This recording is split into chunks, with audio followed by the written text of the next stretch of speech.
Hello, friends. Do you have a moment so that we may discuss our Lord and Savior Minarchy? No, seriously, I'm just kidding. Hi, my name's Rick Robinson. I am the general manager of KLRNradio.com. We are probably the largest independent podcast network that you've never heard of. We have a little bit of everything, and by that, what I mean to tell you is we have news, pop culture, special events, conspiratainment, true crime, mental health shows, drama productions, and pretty much everything in between. So if you're looking for a new podcast home to grab a little bit of everything that you love all in one place, come check us out. You can find us on X under @KLRNradio. You can find us on our Rumble and our YouTube channels under the same names. You can also find us at KLRNradio.com and pretty much every podcast catcher known to man. So again, feel free to come check us out anytime you like at KLRNradio.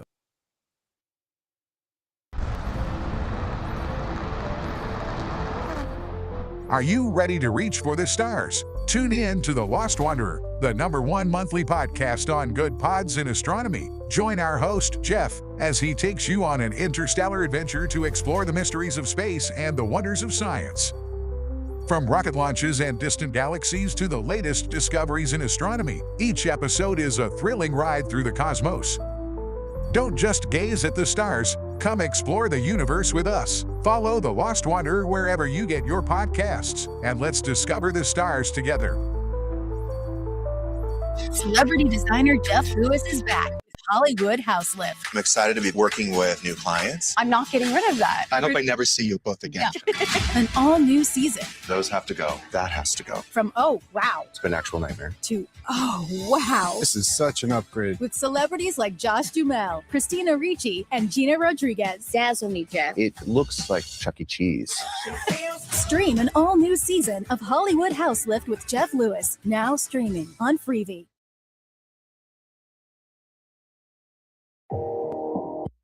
Hi, everyone. This is JJ, the co-founder of Good Pods. If you haven't heard of it yet, Good Pods is like Goodreads or Instagram, but for podcasts. It's new, it's social, it's different, and it's growing really fast. There are more than 2 million podcasts, and we know that it is impossible to figure out what to listen to. On Good Pods, you follow your friends and podcasters to see what they like. That is the #1 way to discover new shows and episodes. You can find Good Pods on the web or download the app. Happy listening. KLRN Radio has advertising rates available. We have rates to fit almost any budget. Contact us at advertising@klrnradio.com.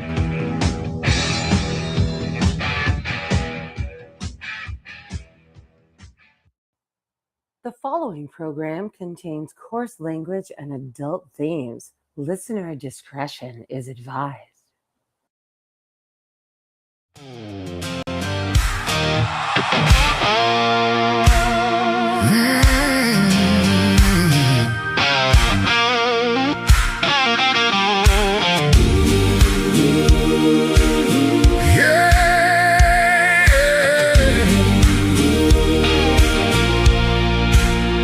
I've seen the fire in our nation's eyes when anger prowls for prey.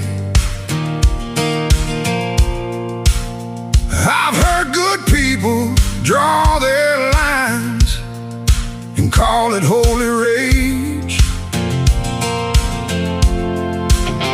but the cross was never raised to bless the stones we throw. And if mercy leaves the house, there's something wrong down in the soul. Words ain't bullets, but they can hit the same. And once a heart turns cold enough, it forgets what grace is for. There's no room for hate in America tonight. No room in the home where the children need the light. No room in the heart where the Savior's supposed to stay. If Jesus owns the house, then hatred don't got no place. No room for hate.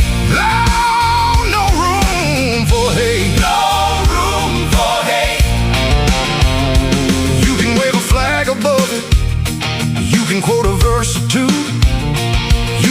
it up like justice, till it almost sounds like truth. But outrage ain't righteous when it changes with the side, and you can't love your neighbor, treating them like they're downrange. We're all image bearers, breath of God and dust, and you don't heal a broken land by teaching it not to trust. There's no room for hate in America tonight. No room in the home where the children need the light. No room in the heart where the Savior's supposed to stay. If Jesus owns the house, then hatred don't got no place. No room for hate. No room for hate. No room for hate. Drag it to the cross, lay it in the ground. Let the blood of Jesus turn the whole thing around. Truth can still be spoken, courage still can stand, but rage don't get to rule the soul of a faithful man. There's no room for hate in America tonight. No room in the home where the children need the light. No room in the heart where the Savior's supposed to stay.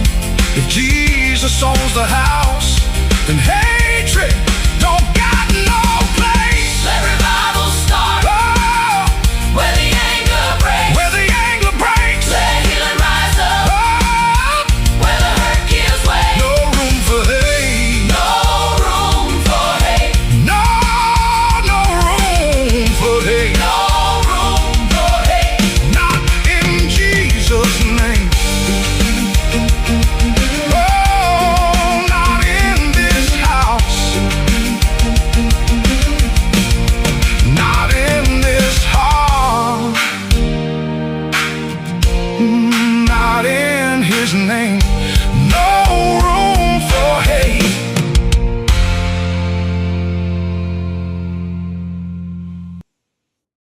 And welcome into the program tonight, ladies and gentlemen. Give me just a second to do some housekeeping because I'm coming in hot after a power failure and I still wanted to do the show anyway. So give me just a second here.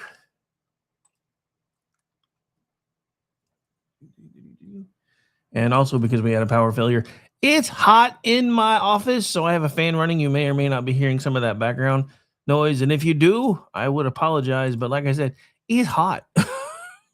And we lost power for like 2 hours. So my air conditioner is currently working overtime. Anyway, we're here. We're live. If you happen to be here and you're paying attention, make sure you are. Come say hi for one so I know you're here. Also, make sure you're sharing out the feed wherever you happen to find it. I would greatly appreciate that. Hang on. Let's do that. Okay. All right. So, of course, I kind of feel like I'm stuck on a theme lately, but I can't get this thought out of my head. And I've been saying this now for a while, and every time I turn around, there's more and more proving my point that I've been trying to make now that I've been doing this stuff for going nigh on 20 years. And that is, okay, so Stephen L. Hall is not present. I'm marking you absent, sir. Just saying.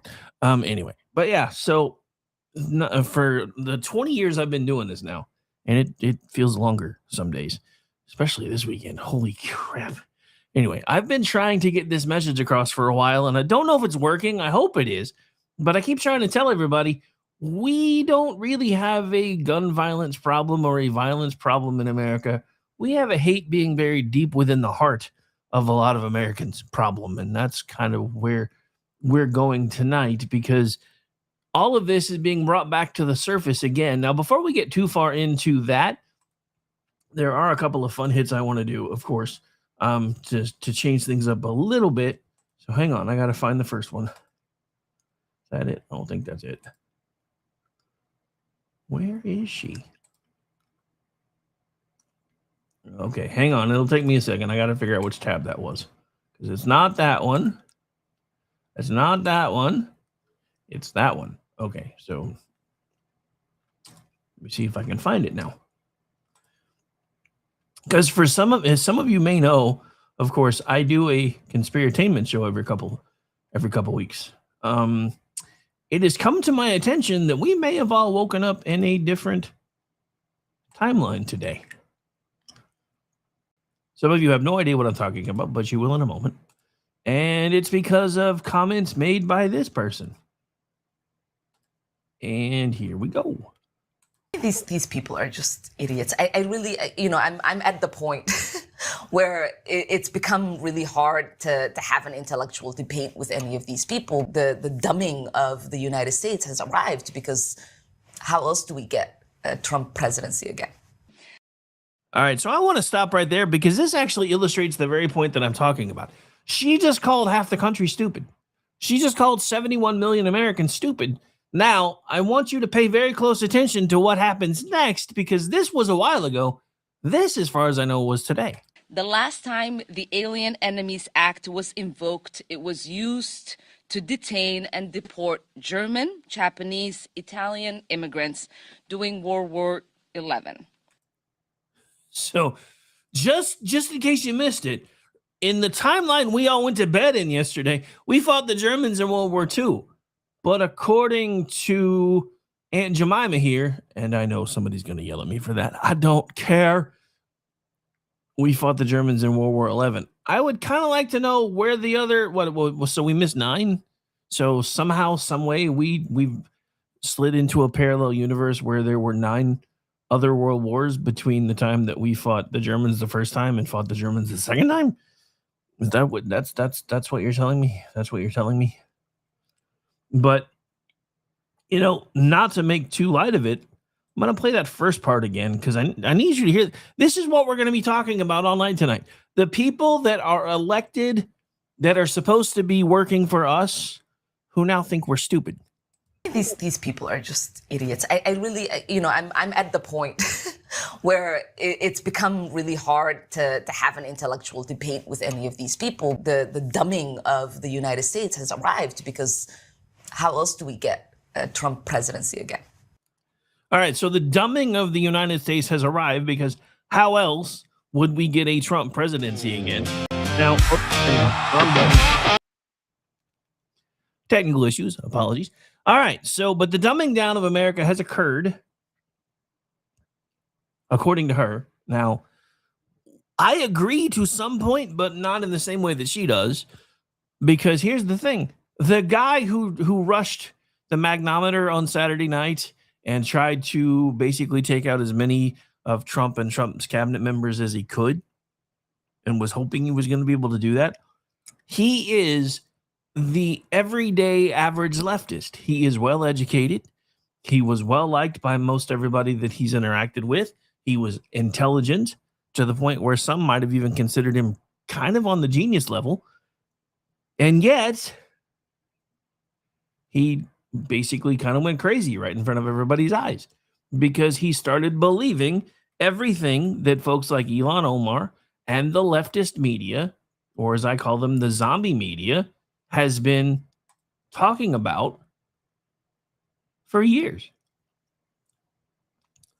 4 years.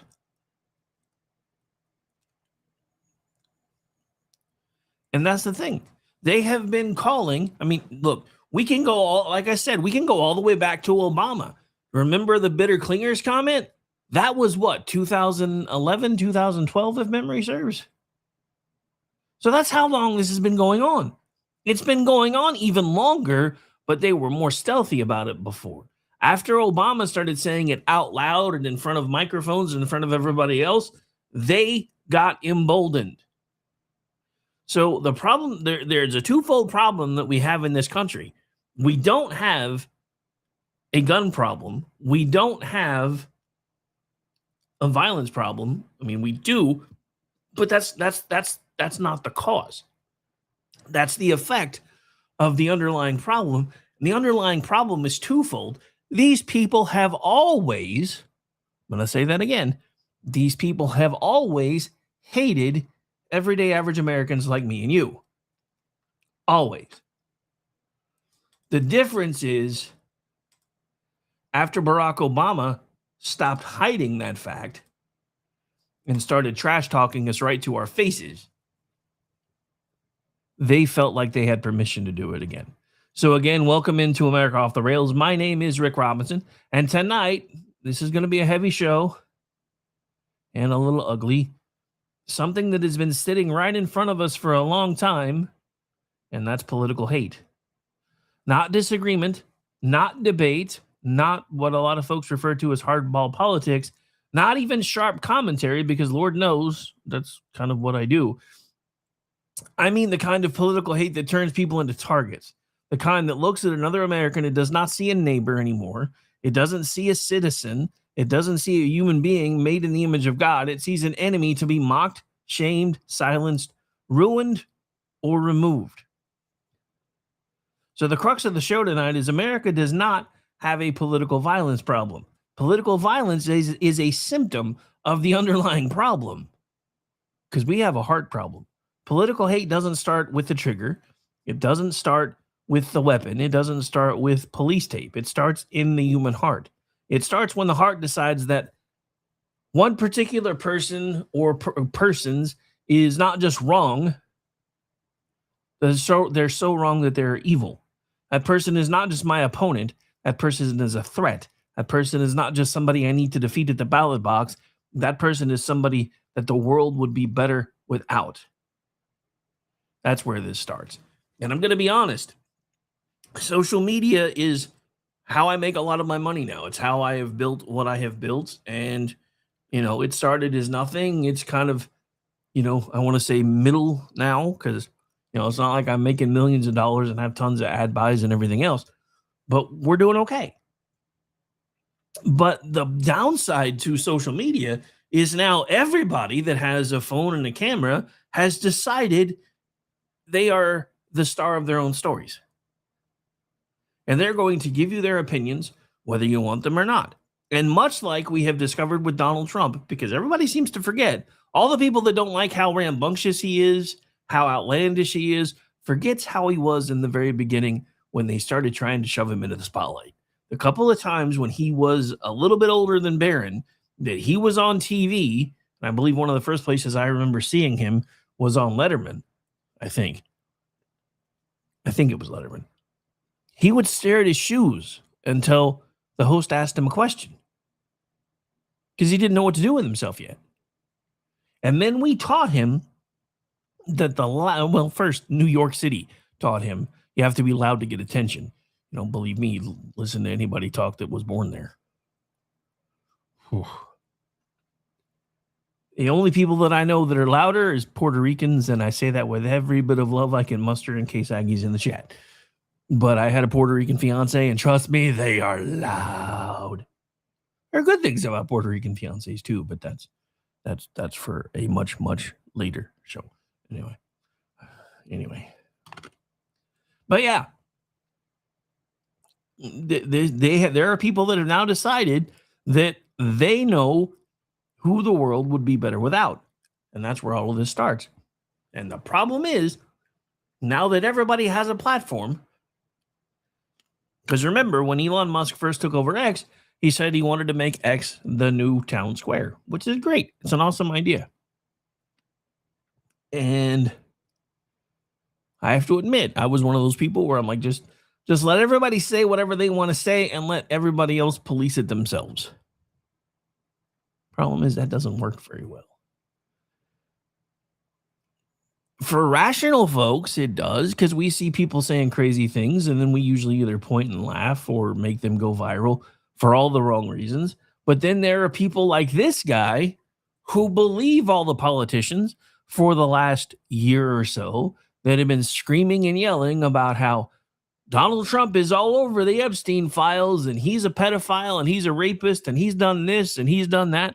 Trust me, ladies and gentlemen, and I'm not saying that as one of those trust me, bro kind of things. I'm telling you this with 1,000% sincerity.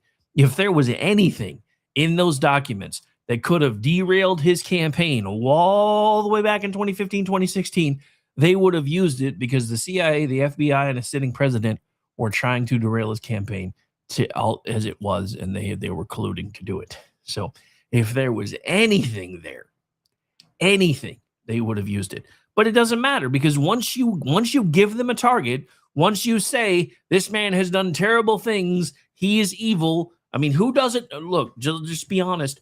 Who, when someone says or you hear that somebody has done terrible things to a child, who doesn't want to start grabbing pitchforks and torches? Because I've been there. And it's bad. And it should be bad. As long as there's proof. The problem is, every time an accusation comes out like this on the right, the left says, believe all women. Then an accusation comes out against somebody on the left. Well, this is more of kind of a gray area, and this is what really happened. And then, because, it's all about which side you're on. I don't play that game. Trust me. With as much as I have poured over those documents, if I could have found a single credible post that said Donald Trump did this, I would have been one of the ones breaking the story. It's not there. I have combed through every bit of these things that I can find. Everything that I can see that everybody else in the media and the left is running with all has asterisks and all these little notes behind it about how they were uncorroborated reports. There's never been any evidence. And then you go back to the very beginning of this. Most everybody wouldn't have even known who this guy was, except for the falling out that he and Trump had, and Trump helped take him down. Does that sound like somebody who did bad things?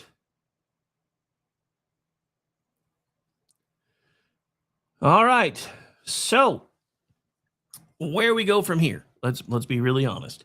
We had a lot of leftist unity speeches Saturday. You had Hakeem Jeffries. So glad everybody's okay. The same guy that was just calling for maximum pressure and maximum warfare everywhere 5 minutes earlier. Bernie Sanders, calling Donald Trump literally Hitler for 11 years, was posting how grateful he was that Secret Service was able to do their job. Let me remind you that Bernie Sanders is one of the people that is stopping Secret Service from being able to do their full job.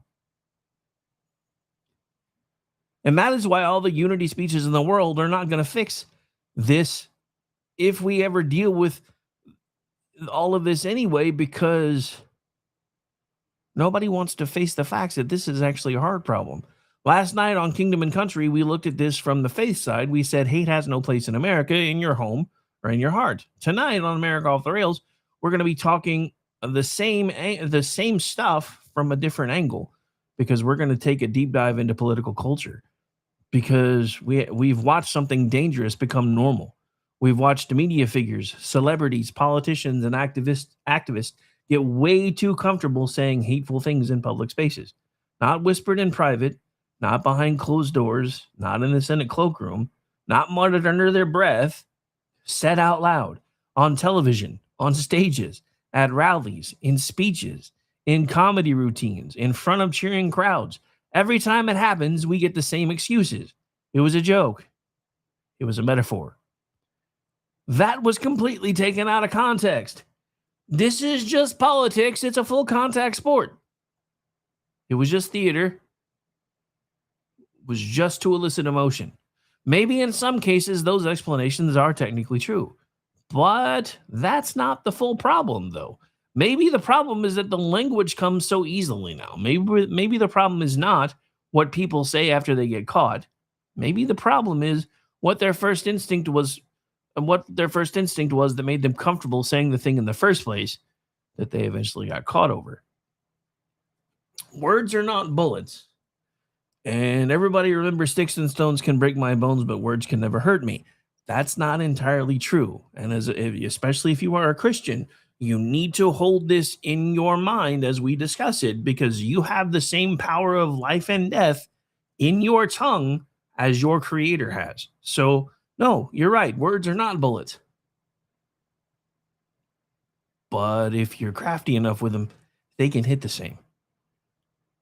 When enough people with microphones, money, platforms, and power keep speaking in the language of contempt, eventually the country starts believing that contempt is normal, and the people that they hold that contempt for deserve it. So tonight we're going to walk through the pattern: late night comedy, campaign rhetoric, celebrity outrage, congressional leadership, and public officials who seem way too comfortable speaking in the language of contempt. Before anybody starts clutching pearls, let me say this clearly. I'm not saying every ugly sentence causes violence. That's too simple, and that's also very lazy. And that's not the argument. The argument is this: ugly sentences reveal ugly hearts. And when ugly hearts get public platforms, they help shape the moral weather of a country. You really need to look no further than Candace Owens, who started on the left, migrated over to the right, and God knows where she is now because she's completely off the reservation, but she's lost her mind. And you can see it in the way that she posts. She is embroiled in hate now for Donald Trump, for the leader of Israel, for the entire country of Israel. She's just gone. Now, remember, a joke in poor taste doesn't pull the trigger. A metaphor doesn't load a weapon. A speech does not by itself create an assassin. But a culture soaked in contempt teaches people who they are allowed to hate. And that is where America is completely off the rails tonight. America does not just have a political violence problem. I'm going to say this again. It has a hard problem. Political hate does not start with the trigger. It does not start with the weapon. It does not start with police tape. It starts in the human heart. Once it starts and it's there, it works its way outward. First, it becomes a thought. Then it becomes a joke. Then people laugh at the joke. And then other people tell the same joke. Then it starts to become a label. Remember when Joe Biden called half the country terrorists? Same as Obama with the bitter clingers. Then it becomes a speech. Case in point, Joe Biden, flanked by Marines, bathed in red light with hanging American flags. Again, calling half the country terrorists. That is because it has become okay for that side to hate us. Then it becomes a chant. Then it becomes a narrative. Then it becomes a deep-seated part of the culture. And once it becomes part of the culture, everybody starts pretending they do not know where it came from. And you saw that Wednesday night. All the same people that have been calling this man Hitler for years were all, well, we didn't mean this. Yes, you did. And everybody knows that you did. And look, I'm not saying Trump's hands are completely clean in this either. He uses political rhetoric with the best of them. And I have called him out for it before.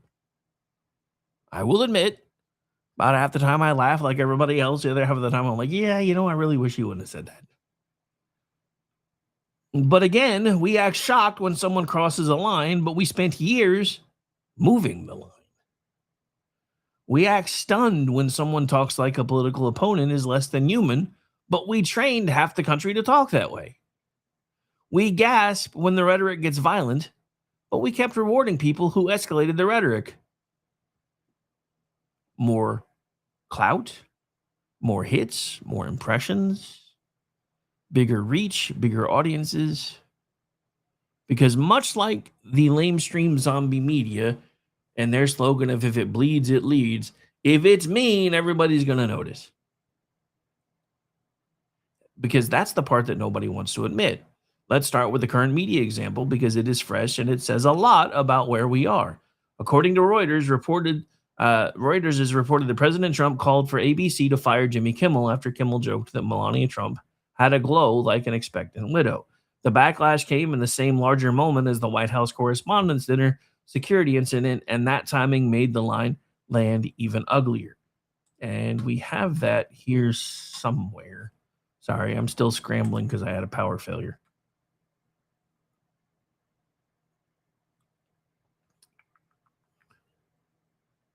I know it was here somewhere. I bookmarked it earlier. Apparently, I have way too many bookmarks. There it is. I know it was here somewhere. All right, hang on. And I may not even get through all my notes tonight, I'm going to be honest, because I've been doing some over-preparing lately. Let's do... I don't have it on the right one, do I? Nope. Where did I find that at? There we go. So, yeah, because I have a hard stop. So we're probably not going to take another break since I opened with the song that I was going to play on break anyway. But it's just because it fits so well with everything I've been talking about for pretty much since Saturday night. This isn't a long clip, but it's kind of an important one. Our First Lady Melania is here. Look at Melania, so beautiful. Mrs. Trump, you have a glow like an expectant widow. Now, you heard him laugh. I will say this, and I said this the other night when BZ played it. That didn't necessarily sound like a completely organic laugh. It kind of sounds like they may have added some canned in, maybe a little bit, just to kind of make it seem fuller than it was. That's just a guess, just from sound profile. But regardless, why is it okay to say things like that about a sitting president or the sitting first lady? Especially for somebody like that. Look, I am a middle-of-the-road podcaster. I don't have the kind of reach that he has. If I did, I would be a lot more careful about what I did with that reach. And I will admit, I have evolved a little bit since the whole Michelle Obama thing. Although I still make those jokes from time to time. But that's still not hoping that Obama dies. Hell, at this point, I think Michelle Obama hopes Obama dies. They can't seem to stand each other anymore. And I know if you listen to Kimmel's apology, that's basically the joke that he said he was trying to make, is at this point, she's just ready for him to die and go away. But it's kind of like when you draw your weapon, you got to be careful about what's around your target. Somebody needs to start teaching political commentators and political comedians that. And let's face it, when I call Jimmy Kimmel a comedian, I'm using that term very loosely because I don't think he's very funny. But I guess some people do. So yeah, the correspondence dinner security incident and that timing made the line land even uglier in hindsight. But let me be very clear. I'm not saying that joke caused the incident. But I am saying Kimmel may have played a part in it because let's not forget, in 2024, he did an entire skit about Donald Trump being shanked in prison. So is he part of the problem? Yes, because he's decided that Donald Trump is not a human being anymore. Donald Trump is nothing but fodder for jokes. So yes, he has become part of the problem. So I am saying this, when a public figure can joke about a political spouse looking like an expectant widow, and then not only expect laughter, but get it, and then think it's going to bring in ratings or even more approval, that tells you something about the condition of the culture. That tells you something about the condition of that late night talk show's heart as well as the heart of his audience. Because normal people, healthy people, normal people with a basic moral break in their system do not look at a political wife and think, you know what would be funny? Widowhood. That would be awesome. And yes, I know it's comedy. It's supposed to be edgy. It's supposed to be satire. It's late night television. I understand all the usual defenses, but that is actually part of the problem because, look, folks like Carlin used to take running leaps at the lines all the time. But when he did it, he was funny. This isn't funny. I don't remember the last time I considered Jimmy Kimmel funny. Going all the way back to The Man Show. I don't think I even really ever considered him funny there. Maybe we have hidden too much ugliness under the word comedy. Maybe we have excused too much cruelty because somebody put a laugh track under it. Maybe we've decided that if the target is Donald Trump or Melania Trump or Trump voters or conservatives in general, or especially those evil Christians or MAGA people, then the normal rules of decency do not need to apply.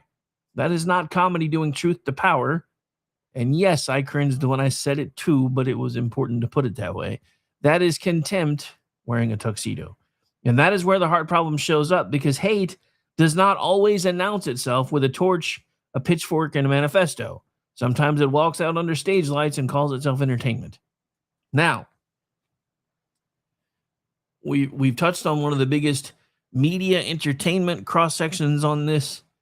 Now we got to start getting into the political stuff. Hakeem Jeffries used the phrase maximum warfare everywhere all the time in a political fight over redistricting. The Washington Post reported that Jeffries defended the phrase, saying Republicans were taking him out of context and that he was referring to political battles over redistricting. Here's the fair part. Jeffries says it was political. He says it was about redistricting. Fine. For the sake of argument, let's give him that for the moment. But he's not off the hook, though, even if we do. Let's not pretend he was standing there literally calling for violence. But wasn't he? Or couldn't he have been? And even if he wasn't, did he couch his words well enough that he knew that somebody would pick up on it while he could still say, well, that wasn't actually what I meant. And this is why. This is just the world that we live in today.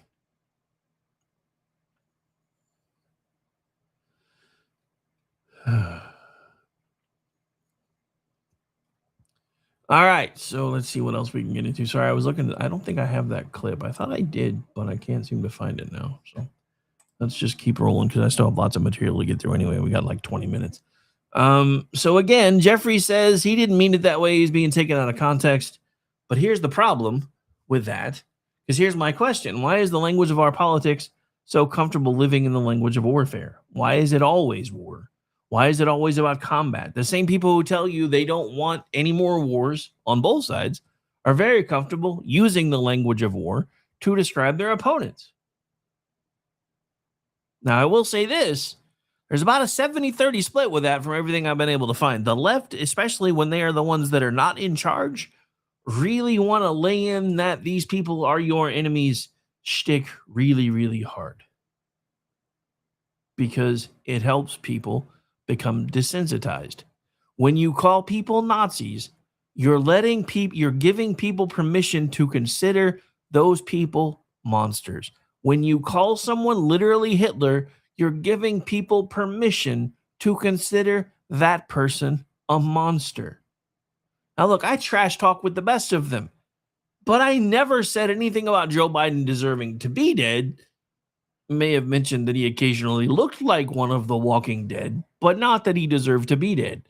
I may have made jokes about his cognitive issues and called him things like the cauliflower in chief. But that's not wishing him dead. That's not wishing him political violence. Hell, just like with every other person that ever since I've been able to vote, whoever wins, once the fight's over, I try to get in line. I try to support them. Because if you don't, you're basically rooting for the guy who's flying the plane to crash it into a mountain. Seems like half the country seems to be perfectly fine with hoping that Donald Trump puts the plane into the mountain. So again, why is it always the language of war? Why is it always about combat? Why is it always things like fight, destroy, crush, eliminate, wipe out, take down, burn down, make them pay? Are all things that we've seen on signs and heard on slogans for as long as I've been doing this kind of stuff? And why is it that the same people who lecture the rest of the country about lowering the temperature seem to have no problem grabbing a flamethrower when it helps their side? That's where the idea for tonight's title came from. Unity for me, warfare for thee. When their side is under pressure, suddenly we need unity. We need healing. We need calm. We need responsibility. We need dialed down rhetoric. We need everybody just to take a damn breath. But when the target is Donald Trump, his supporters, conservatives, Supreme Court justices, pro-life Americans, border hawks, parents at school board meetings, or anyone else on the wrong side of the approved narratives, suddenly the gloves come off and everyone and everybody is supposed to understand it as a metaphor. No, that game is over. If we're going to have standards, then let's have actual standards. If rhetoric matters, and we've started to prove to ourselves over and over again that it actually does, then it should and does matter all the time. If dehumanization is dangerous, then it's dangerous no matter who is being dehumanized. If violent imagery is irresponsible, then it is irresponsible no matter which political tribe is using it. If your outrage depends on the politics of the victim, that's not righteous indignation. That's a team contact sport. This didn't start yesterday. This didn't even start Saturday. This has been building for years. Go back to President Biden's Independence Hall speech in 2022. Biden framed extreme MAGA ideology as part of an ongoing attack on democracy.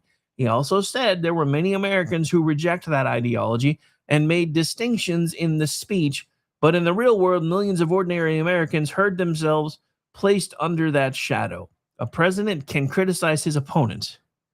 A president can and should warn about extremism, especially if he truly believes it. A presidential candidate can say he believes certain political movements are dangerous. That is politics. But when millions of ordinary Americans are constantly told that they are not merely wrong, not merely mistaken, not merely voting badly, but part of an existential threat to democracy itself, that changes the emotional temperature of the country. It teaches people to see their neighbors not as fellow citizens, but as enemies of the republic. And it gives people permission to do crazy things like what we saw in Minnesota. 2 Americans are dead because they believed the rhetoric. They believed they were fighting monsters, and they were willing to put their lives on the line to fight those monsters because they thought they were the heroes of their own story. When in reality, they were emboldened by people like Hakeem Jeffries, by people like Maxine Waters, by people like Joe Biden, by people like Barack Obama, and a lot of the CNN, PMS Now folks who have been telling you for over a decade that Trump is evil, the Antichrist, literally Hitler, and he's going to destroy America. Now, here's the other part of this that drives me absolutely crazy because, again, America Off the Rails has been a show that's been running for 13 years. There's one that's actually been on even longer that isn't active anymore. And that one eventually, when we kind of professionalized a little bit more, became Finding Common Ground. And that one was started in 2011. Now, if you count the Facebook page that started before that, I've been doing all this since 2009. That's a long time. The problem is, for as long as I've been doing this, all the way back to 2009, every election is the last one if we don't win.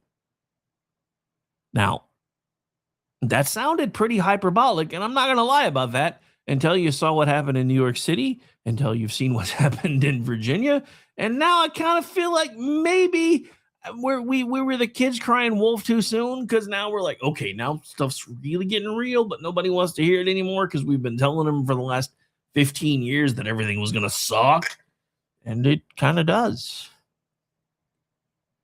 And that doesn't mean they were wrong. It just means that sometimes you got to be careful how far you push the rhetoric line, because eventually it is going to become the last election if things don't change course enough. But by then, probably nobody's going to believe you, which is exactly how we wound up with Spamberger and Mamdani. Just saying.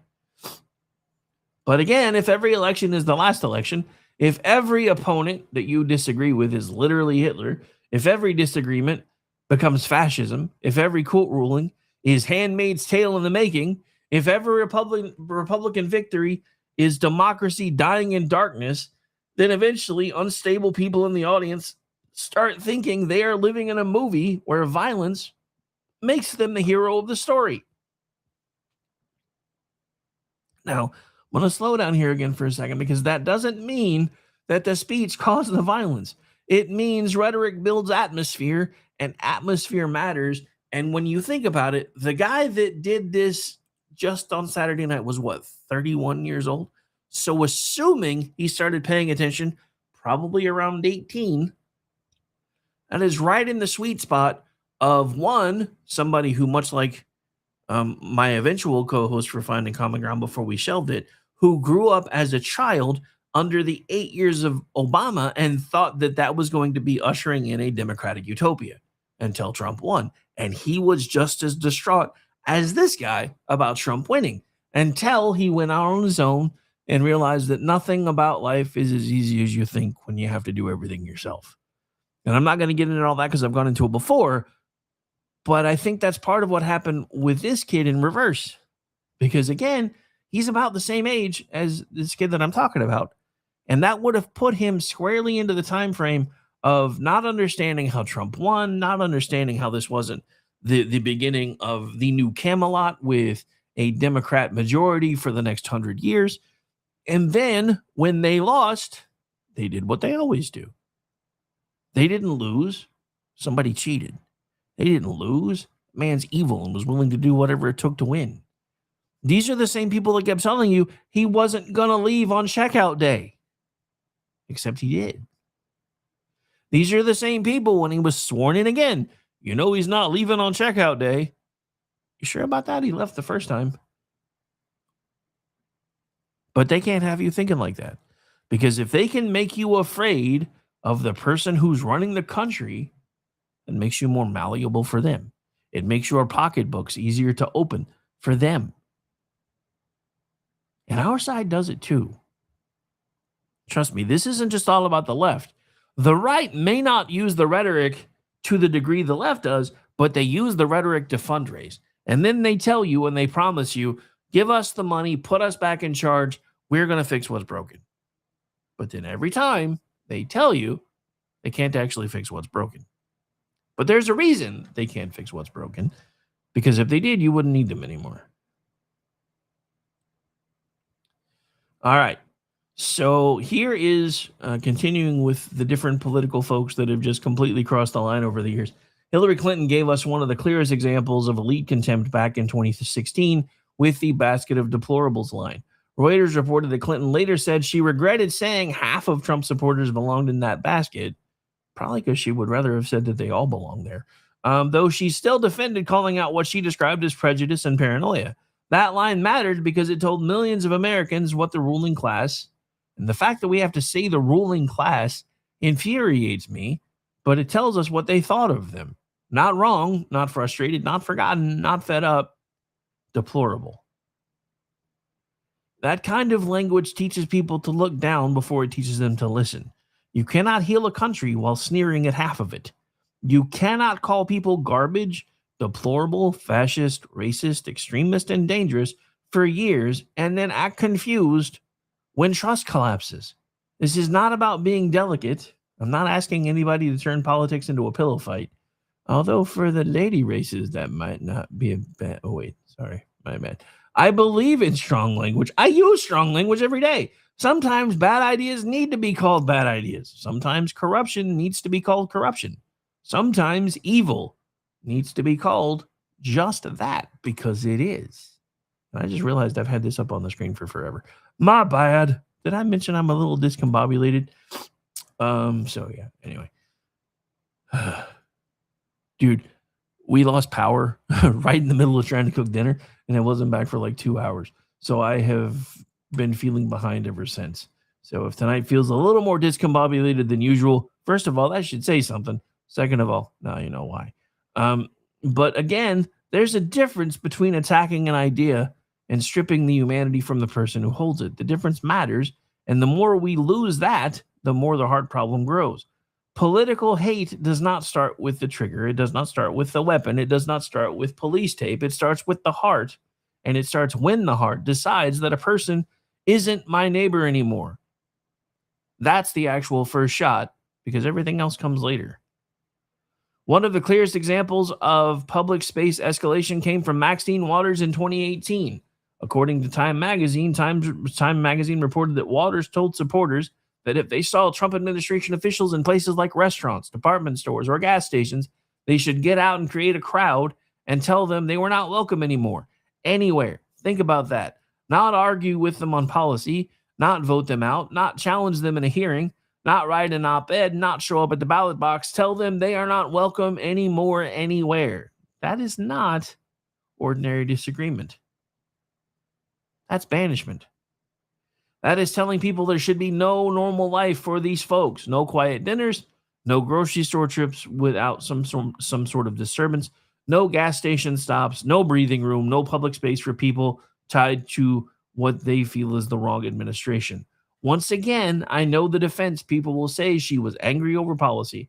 They will say it was about family separation. They will say it was protest. They will say democracy is messy. First of all, we're not a democracy.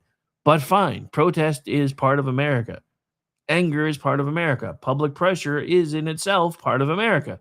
But when the message becomes you are not welcome anywhere ever again at all, we have crossed from opposition into exile language. And exile language is dangerous because the heart that says you are not welcome anywhere anymore is already halfway to saying you're taking my oxygen. And that's why this matters. Then we saw celebrity culture jump in with its own version. Reuters reported that Madonna said at the Women's March in 2017 that she had thought an awful lot about blowing up the White House. She later said she was speaking metaphorically. Really? Really? Okay. So for the sake of argument, let's just accept the clarification for a moment. Let's say that she did not mean it literally, but why does that phrase even come out of your mouth at a public rally? Why does a person with a massive platform feel comfortable saying from a stage that she had thought about blowing up the White House? That is not normal, or at least it shouldn't be normal.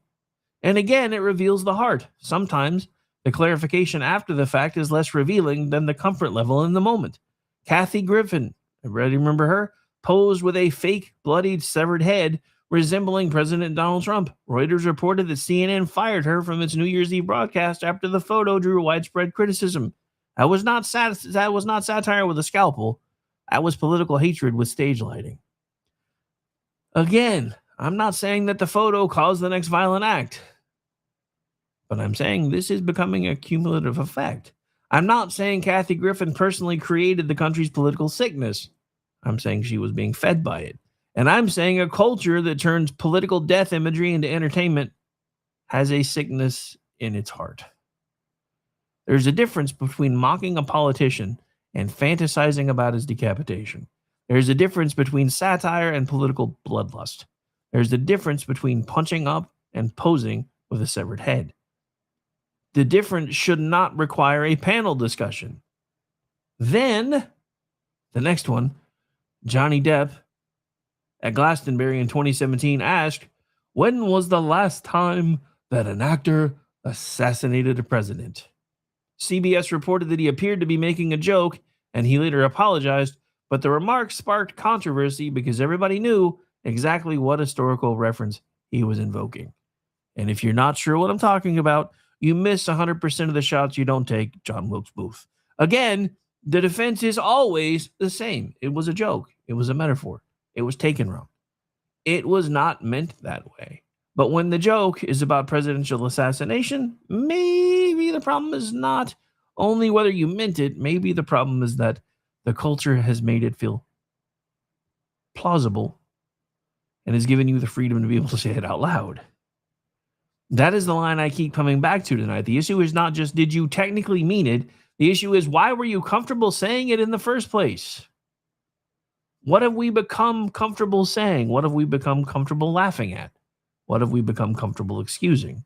What have we become comfortable hearing from people with platforms? This is not only a celebrity problem. It happens at the government level too. Chucky Schumer stood outside the Supreme Court in 2020 and warned Justice Neil Gorsuch and Brett Kavanaugh that they had released the whirlwind and they would pay the price. Reuters reported that Chief Justice John Roberts rebuked Schumer's comments while Schumer's office said he meant a political price. Maybe he meant political consequences, but it sure didn't sound like it. His office said that that is exactly what he meant. Okay, whatever. But when are you, the Senate Democratic leader, standing outside the Supreme Court, speaking in front of an angry crowd, and why do you not get the luxury of pretending tone does not matter? Leadership means understanding that your words land somewhere. They land in a crowd. They land in the media. They land online. They land in the hearts of people who already feel angry. They land with people who are already unstable. They land in the broader moral context of the country. And once they land, you don't control what grows from them once they've been sown. This is why adults used to be careful with language like this. Not weak, not timid, careful. There is a difference. And there is, in fact, a difference. Careful means you remember that your microphone is not a toy. Careful means you remember that not everybody listening is healthy enough to understand your clever little metaphor. That is the missing piece in our culture. Everybody wants the viral clip. Nobody wants to own the fire when the sparks land somewhere you didn't intend. And I'm willing to say that sometimes they actually do intend them to land where they do, because they want the applause. They want the retweets. They want the fundraising email. They want the headline. They want the viral moment. But when someone says, hey, maybe this is kind of bad, maybe this is a little dangerous. Maybe we should stop dehumanizing these people. Suddenly everybody becomes a constitutional scholar of metaphor. Oh, come on. It was just a joke. Oh, come on. It was just political rhetoric. Oh, come on. You know, nobody actually meant violence. Maybe not. But it still came from the heart, traveled through the brain, came out the mouth. And that's the point. America does not just have a political violence problem, it has a heart problem. Words are not bullets, but they can and do hit the same. When enough words hit enough people for enough years, you really shouldn't be acting shocked when the country looks a little bruised. All right, so I told you this was going to happen. I didn't even make it through half my notes. But we're going to get out of here in just a minute or so because I do have Sean Lewis with Edge of Liberty coming up right behind me, and I don't want to cut any of his stuff off. So we're going to close things out. I'm going to skip down to the recap notes that I put together because it'll kind of give you some of the stuff that I didn't get to in shorter format, plus give me the chance to close out the show. So tonight we started with one basic claim. America does not just have a political violence problem, it has a heart problem. Political hate does not start with the trigger. It does not start with the weapon. Doesn't even start with the police tape when it's pulled out. It starts where almost everything starts, in the human heart. Then we looked at public examples, Jimmy Kimmel and the expectant widow joke aimed at Melania Trump, Hakeem Jeffries using maximum warfare language and defending it as political context, Joe Biden's Independence Hall framing of extreme MAGA ideology as part of an ongoing attack on democracy, Hillary Clinton and the basket of deplorables. We then went even further back and talked, well, around the same time, I guess, and talked about Maxine Waters telling people to confront Trump officials in public spaces and tell them they were not welcome anymore anywhere. Madonna saying she wanted to blow up the White House and then saying she meant it literally, figuratively, not literally. Then we had Kathy Griffin with the head chopped off. Johnny Depp joking about presidential assassination. Chuck Schumer warning the Supreme Court that they were going to reap the whirlwind. Different examples, different levels, different explanations, but one pattern. People with platforms getting way too comfortable with contempt for their fellow man. And that contempt keeps getting excused when it comes from the side we like. That is the double standard. That is the unity for me, but warfare for thee that we've been talking about all night. My argument tonight is not that every ugly sentence causes violence. It doesn't. My argument is that ugly sentences reveal ugly hearts. And when ugly hearts get microphones, platforms, stages, ratings, applause, and even worse, political power, the country starts absorbing that ugliness as normal. This is how moral weather changes. This is how neighbors become enemies. This is how disagreement becomes dehumanization. This is how a heart problem becomes a national crisis. And here, in the final moments of the show, is where we land tonight. America is angry. You don't need a poll to know that. You can feel it. You can hear it everywhere you go. You can see it online. You can see it in our politics. You can see it in how people talk about each other. And I understand some of the anger. I do. Trust me, I feel it as well. There are things worth being angry about. Corruption should make you angry. Lies, especially from people that you've trusted to put into positions that were supposed to be used to help you, should make you angry. Political violence should make you angry. A broken border should make you angry. Government abuse should make you angry. Media malpractice should make you very angry. The destruction of families, communities, and trust should make you angry. Anger itself is not always the sin, but hatred will eat you alive if you let it move in and start decorating a place. That is why last night's line still matters tonight. Hate has no place in America, in your home, or in your heart. And if we cannot say that when the victim is someone we dislike, then we never believed it in the first place. And despite what the media is trying to tell you, and then I really do have to go, despite what the media is trying to tell you, we don't do this nearly as much as the left does. We've got a few, but if you'll notice, eventually those folks kind of fall off and they go away and they go further away, and then we stop listening to them. Because at the end of the day, we really do try to be decent people. Something bad happens to Maxine Waters. We say, we're going to pray for you. Same person who wanted us dead 5 minutes ago, we're praying for him. That's the difference. And that's where we're going to have to leave it tonight, folks, because I am officially out of time. My name is Rick Robinson. This has been my show, but if you'll hang out for just a second, as soon as I get it queued up, we will have the we'll have Sean Lewis on Edge of Liberty that is probably already started because I wasn't doing a very good job of watching the clock tonight. But hey, I know it's the morning show, but it's all I had loaded, and I didn't want to run the other song. But this gives me a chance to get things fixed. So yeah, whatever. That makes us proud. Talk for the people. Talk that's real. The Rick Robinson Show, where we say what we feel.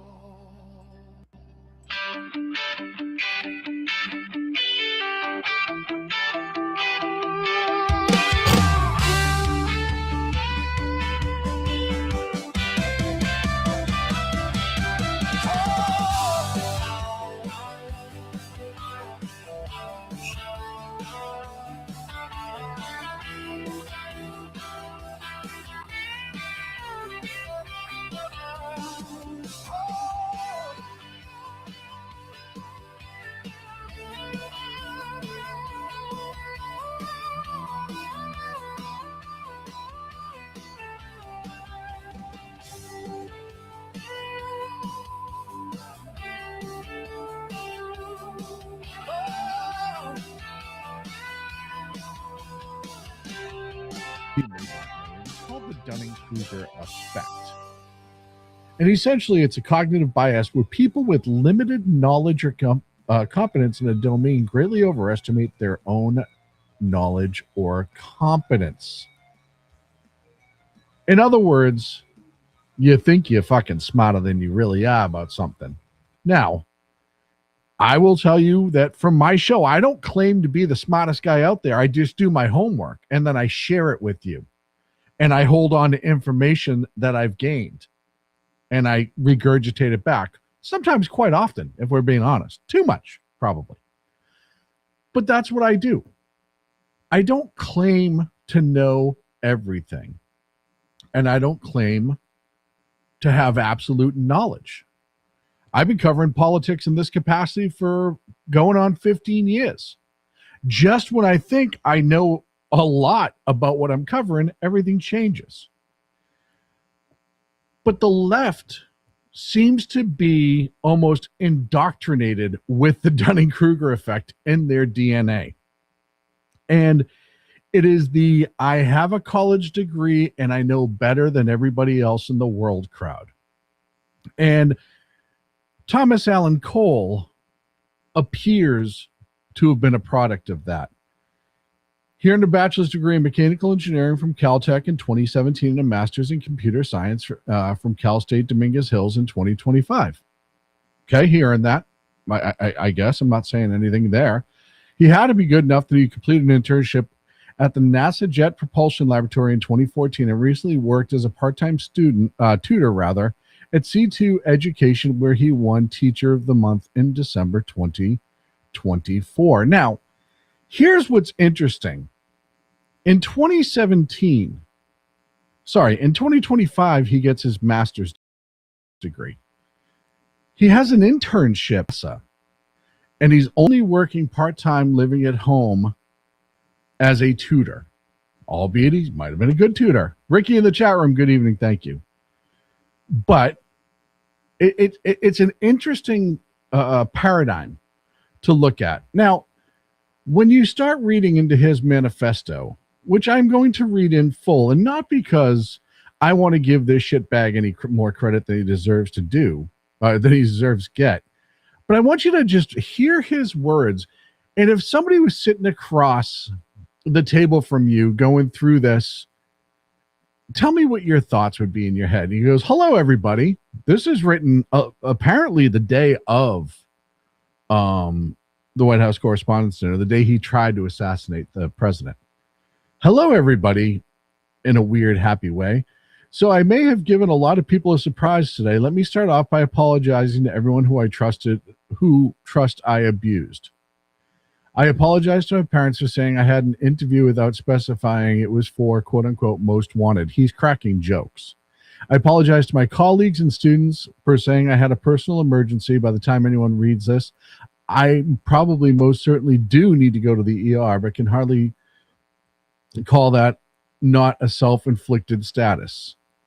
I apologize to all the people I traveled next to, all the workers who handled my luggage, and all the other non-targeted people at the hotel who I put in danger simply by being near. I apologize to everyone who was abused and or murdered before this, to all those who suffered before I was able to attempt this, to all who may still suffer after, regardless of my success or failure. I'm going to stop there for a minute. He's exhibiting one of those things that I've seen a lot of people since exhibit, and I'm going to talk about all the wacko responses to this attempt of, if you removed President Trump from office right now, everything would suddenly change. And I put out a post the other day, and I said, if this guy was a success and the president was unfortunately assassinated, do you think that's going to help the left cause at all? It's very rare in politics that the side that commits the horrendous act of violence is the side that gets the sympathy. It's very rare. I can understand if it's like Pol Pot or somebody who's actually doing all the things that the media has gaslit all of these young people into thinking the president is doing.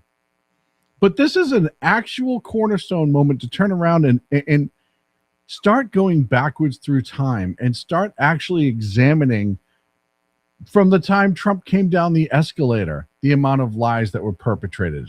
But I continue. I don't expect forgiveness, but if I could have seen any other way to get this close, I would have taken it. Again, my sincere apologies. On to why I did any of this. I am a citizen of the United States of America. What my representatives do reflect upon me. And I am no longer willing to permit a pedophile, rapist, and traitor, none of that is true, to coat my hands with his crimes. So he's somehow saying that what he believes Trump did in the past, which has all been disproven, that he somehow is affected specifically for this, or we as Americans. And first and foremost, I'm one of those people who, I don't really care what the other countries think about us, because a lot of these other countries, barring a few, a lot of these other countries have just made all of their money, and they're able to pay for all of their government for the most part because of government, U.S. government, federal tax-paying money. When we talk about all the countries that get all their free health, they get free health care. They get free health care. Do you know how that's subsidized? Usually it's because we've kicked money into that country in one way, shape, or form. But I go on. While I'm discussing this, I'll also go over my expected rules of engagement, probably in a terrible format, but I'm not military, so too bad. I would still go through most everyone here and get to the targets if it were absolutely necessary, on the basis that most people chose to attend a speech by a pedophile, rapist, and a traitor, and thus complicit. But I really hope it doesn't come to that. So in other words, he says he will essentially kill everybody in that dinner to get to his goal. Think about that for a minute. Because they're there voluntarily to hear the President of the United States and attend this event that, for the press, as much as I hate the vast majority of the press, this is the event of the year for the guys that are in DC and the gals that are in DC covering this. Now, I don't necessarily like all of them, but this is an event every single year that the press holds in very high regard and high value. It's kind of like their annual celebration of themselves. I don't agree with all of them, but whatever. So yes, there are people that are going to go. Most of the people in that room were not fans or are not fans of President Trump. I would say, if I had to guess, 80% of the people in that room were not fans of Donald Trump. But he's willing to kill them and anybody else in order to achieve his goal. Object number 1, as a Christian, you should turn the other cheek. Rebuttal. Turning the other cheek is for when you are oppressed. I'm not the person raped and in detention camps. I'm not the fisherman executed without a trial. He means the narco terrorists. I'm not the school kid blown up. He might be referring to the Iranian allegations of the school strike that was never proven. Or a child starved. I'm guessing that's the SNAP benefits changed. Or a teenage girl abused by the many criminals of this organization. Now, what's funny about that last statement especially is The amount of rapists, murderers, and other people that victimized women that came over the border under Biden was astronomical. So if he's truly worried about that, and the amount of sex trafficking that's going out of control, and they're trying to get it under wraps, but it got worse under Biden. Biden took money away from a lot of those programs. Go look it up. I know all the anti-Trumpers are like, that's not true. No, it's true. Look at how many missing children under Trump's both administrations have been recovered and sent home to their parents, either in this country or abroad, that were kidnapped and brought here. Turning the other cheek when someone else is oppressed is not Christian behavior. It's complicity to the oppressor's crimes. For the latest shooting at the White House Correspondents' Dinner, he says the latest shooting, which makes me curious if we're going to find out more as time goes on. O2AMT, I saw Rick Hayes, Azul. I can't see your whole name, but thank you for being here. Darren, they have been. O2, I already said hi to you. EOD operators in the chat, the Riddlers in the chat. You can jump in the chat, make your feelings known. They're certainly welcome in the chat. Security, for the latest on the shooting, the security loopholes that allowed Cole to go through the White House to get near the Correspondents' Dinner, as Trump said, this proves his need for the ballroom. So that, sorry, was reading from had notes. Objection number 2. This is not a convenient time for you to do this. Rebuttal. I need whoever thinks this way to take a couple minutes and realize that the world isn't about them. Again, this idea that if you removed President Trump today, that Vice President Vance wouldn't just step in and kind of continue what most people would call the MAGA narrative or objectives. This shows you like how small-minded all of these people are and how unintelligent about how the world actually works. And this is what happens when, admittedly, raised during COVID, went to school during COVID, minimal social skills, minimal intelligence, minimal real world experience, and really no understanding of how government works and the continuity of government. Objection 3, you didn't get them all. Rebuttal, you got to start somewhere. Encouragement for other people. And again, this isn't just him. He's not the only person that thinks this way. When we talk about the left having a severe violence problem, this is the proof is in this pudding right here. He's not the only one thing. And later on in the show, I'm going to go through and read a whole bunch of people who were upset that it didn't work. Objection 4, as a half black, half white person, you shouldn't be the one to do this.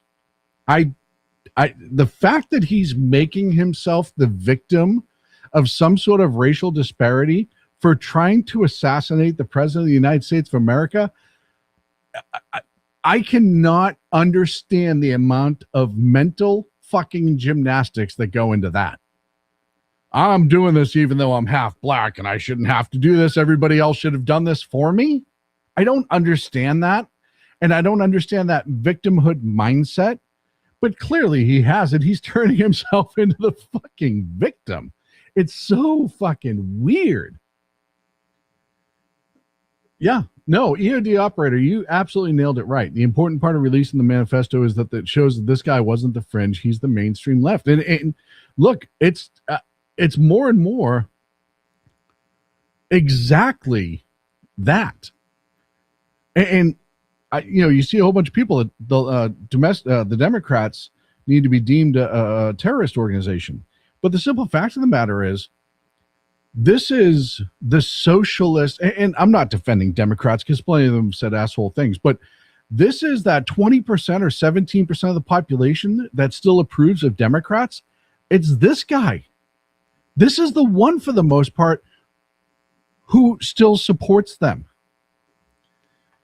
Objection 5, yield unto Caesar what is Caesar's. Rebuttal, the United States of America are ruled by laws, not by any one or several people. Insofar as representatives and judges do not follow the law, no one is required to yield them anything so unlawfully ordered. Which is hysterical because the vast majority of judges who are not following the law and doing what they want to do happen to be leftist judges stopping, but that's neither here nor there. I would also like to extend my appreciation to a great many people, since I will likely not be able to talk to them again unless the Secret Service is astoundingly incompetent. Stand by for that. Thank you to my friends for your companionship over the year. Thank you to my colleagues, over many people, your positivity. Thank you to my students for your enthusiasm and love of learning. Thank you to the acquaintance. This guy taught kids, man. That's fucking frightening. Thank you to the many acquaintances I've met in person or online, or short interactions and long-term relationships, for your perspectives and inspiration. Thank you all for anything. Sincerely, Cold Force, Friendly Federal Assassin, Alan. Now, he's either making humor as he's writing his manifesto, and this tells you how just fucking mentally detached he is from the situation. You know, I've talked about this with psychopaths a long time ago, and I've talked about this with gangbangers and a lot of other people about how they don't have any sort of sympathy or understanding of the pain that they inflict upon others, and they just don't care. And there's that psychopath detachment, that narcissist, that sociopath detachment from any sort of emotion that is so prevalent. And you see this with many people with the Dunning-Kruger effect, but you also see it with many people on the left as well. Okay, so now all this happy stuff's done. What the hell's Secret Service doing? Sorry, gonna rant a bit here and drop the formal tone. So now he's going to complain about the Secret Service protection. And I actually would like to complain about the Secret Service protection as well. I expected security cameras at every bend, bugged hotels rooms, armed agents every 10 feet, metal detectors out the wazoo.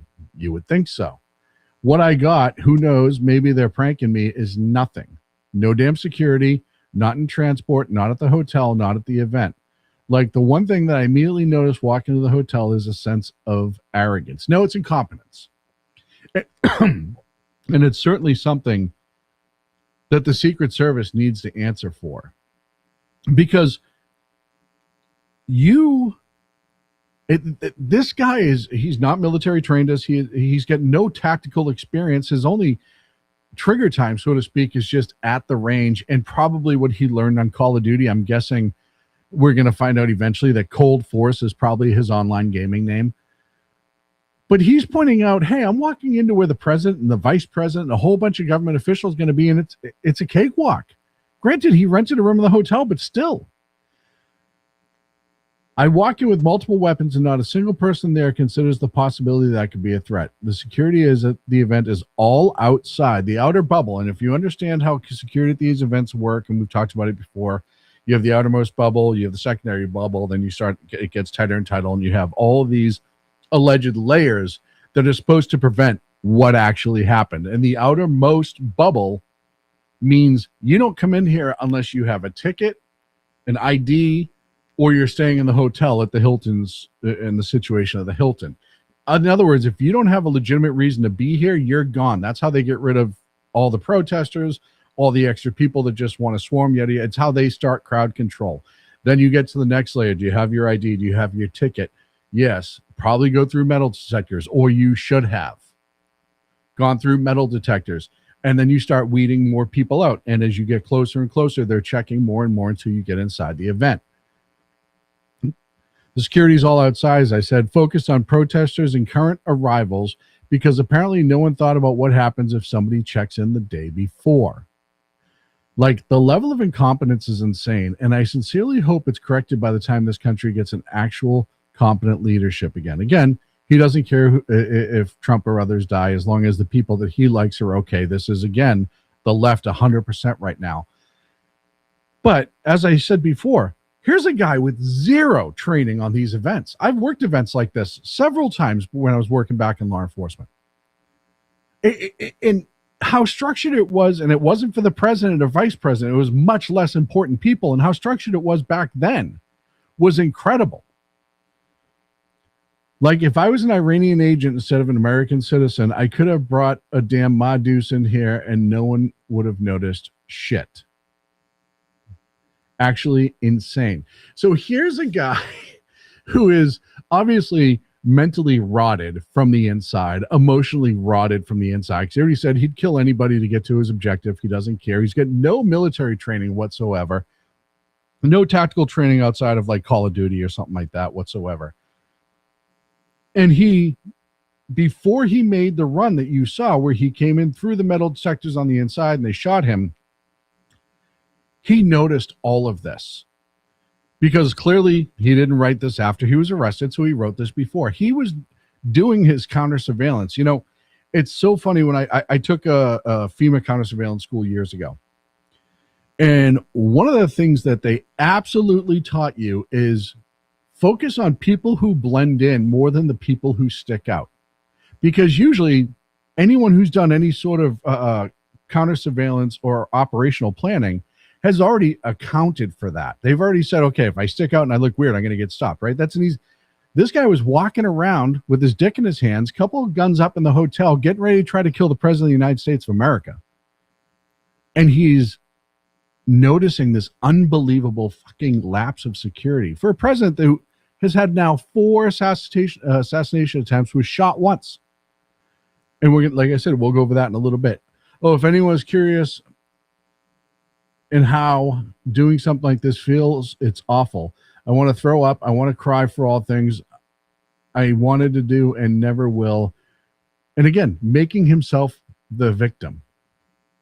And for all the people whose trust this betrays, I experience rage thinking about everything this administration does. So he's not taking any accountability. He's turning himself into like this cult hero of, I'm doing this for you. I'm doing this for other people. I'm going to kill somebody because it makes it better for other people. And look, I'm reading the chat room right now, and there's so many people who probably will be writing manifestos like this at some point or wish they could or whatever. And I feel sorry for the generation. I don't feel sorry for this kid. He gets whatever the fuck he gets from. The individuals do. But I do feel sorry for a generation, these 30-something and unders, who think that this is reality, who think that media has been telling them the truth, social media, Reddit, all these other little weasels who've been gaslighting them for years and it goes all the way back to their education in school, taking out critical thinking skills and swapping it with standardized testing, taking out regular math and doing Common Core stuff. All of these critical thinking skills, and we've talked about it on this show numerous times, that have been taken away from the kids. And then instead, you have teachers in there starting in elementary school, video out of Boston of teaching kids how to protest against the president. You have teachers in there who have taken it to then indoctrinate these children and raise them in their likeness and their beliefs, not letting that person make their own decision. No, you get to them early, and that's what they're doing. They're teaching them not individual liberty, but how to get inside an angry mob and survive in it and be a part of it and lead it. And this is why the violence from the left has gone through the roof in the last decade, because they're all getting old enough now to commit these crimes. And they don't have any look. When I was on Sackhead years ago on that show, I said a whole bunch of negative things about Barack Obama. And on numerous occasions, I said I wished him well because I understand that the president is in charge of this country. And if he does well, the country does well. I don't agree with any of his politics. I never wished ill on him. None of us were. As a matter of fact, I said numerous times with Barack Obama, I wanted to sit and have a beer with him and have a conversation with him. I talked about him being a father. I looked for the human in him for all those times that I was so angry about his politics. And this is before so much has come out since, where it shows you that he was a lot worse than what we were told. Same thing with Biden. I never wish Biden ill. I actually, the last year he was in office, how many times on this show and other people's shows did I go on and say I felt sympathy for him, because he was clearly not involved in what was going on in his life, and he was just being led around and being told to sign things, and it was sad. It was pathetic. That was the last leader of their country, and that we forget that the country was being run by a cabal of people, not the president. He may have had certain conversations, but he wasn't coming up with ideas. He wasn't narrating the direction, yada, yada, yada. Other people were doing that. The auto pen machine. They lied to us repeatedly, and we all knew what the truth was, and they continued to lie. And the left, the media was complicit. I don't care how many books what's-his-face at CNN writes, that little dweeb. You all fucking knew. They didn't fool you. And I never wished anything ill on him. Because that's not what should happen. If you don't like it, you go out and vote. Yeah, Sean said Biden wasn't controlling the shots. He absolutely was not.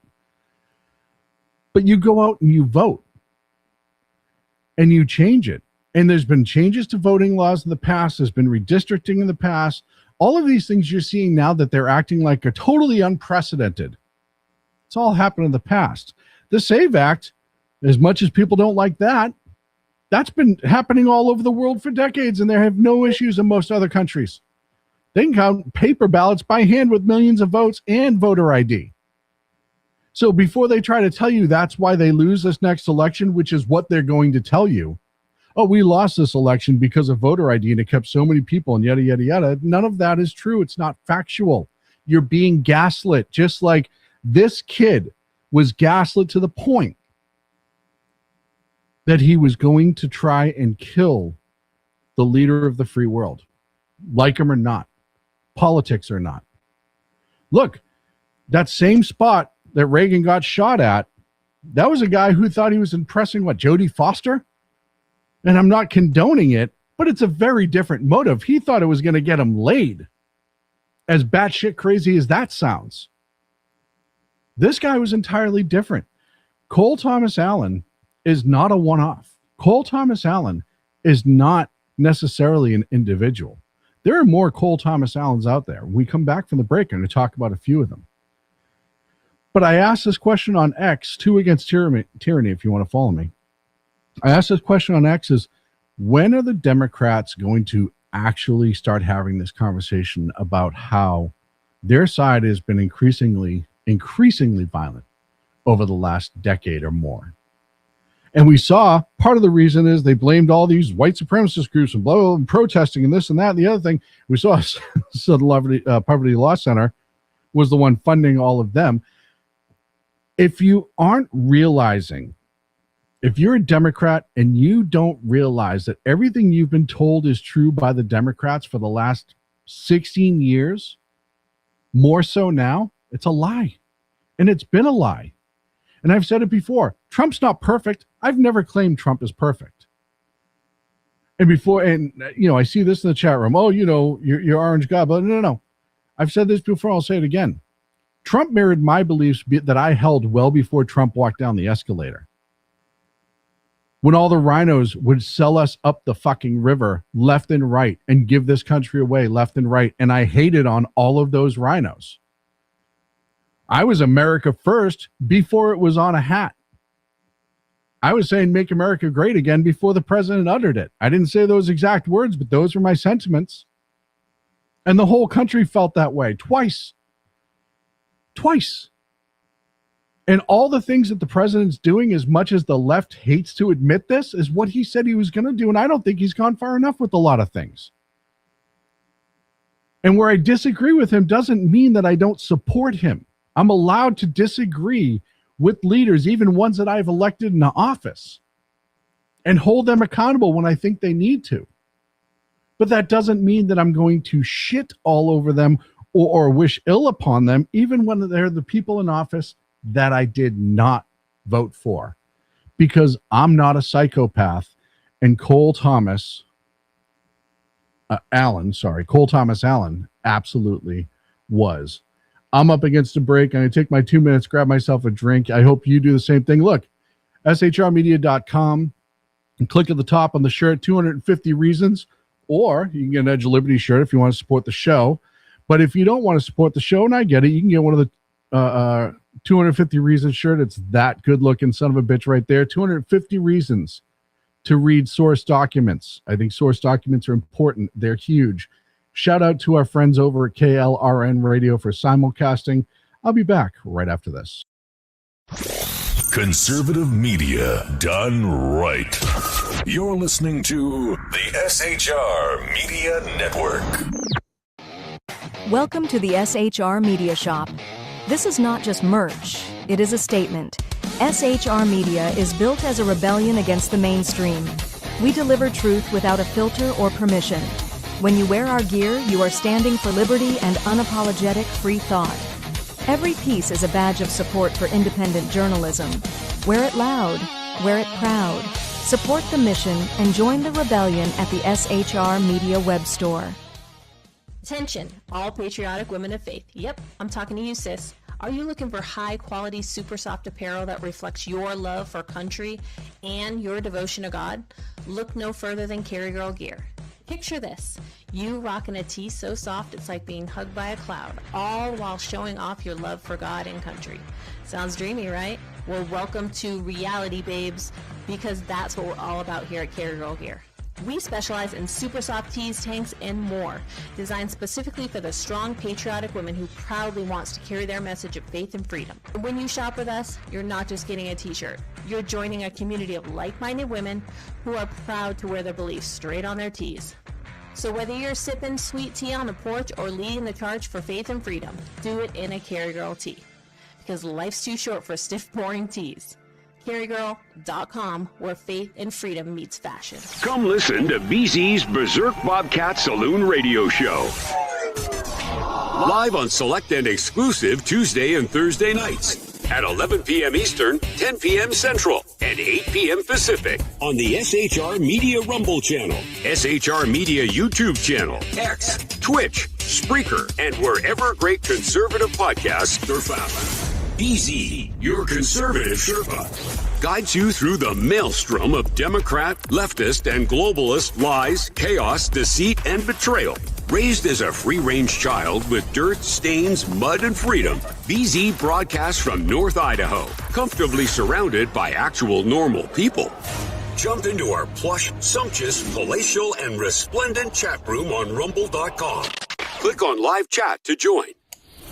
Now, with 37% more umbrage and 19% more bulbosity than previous shows, featuring delicious Liberty additives for the best in late-night conservatarian talk radio. BZ reminds you that with great beard comes great responsibility. No chinchillas were harmed, embarrassed, fat-shamed, or the focus of any sarcasm whatsoever in the making of this ad.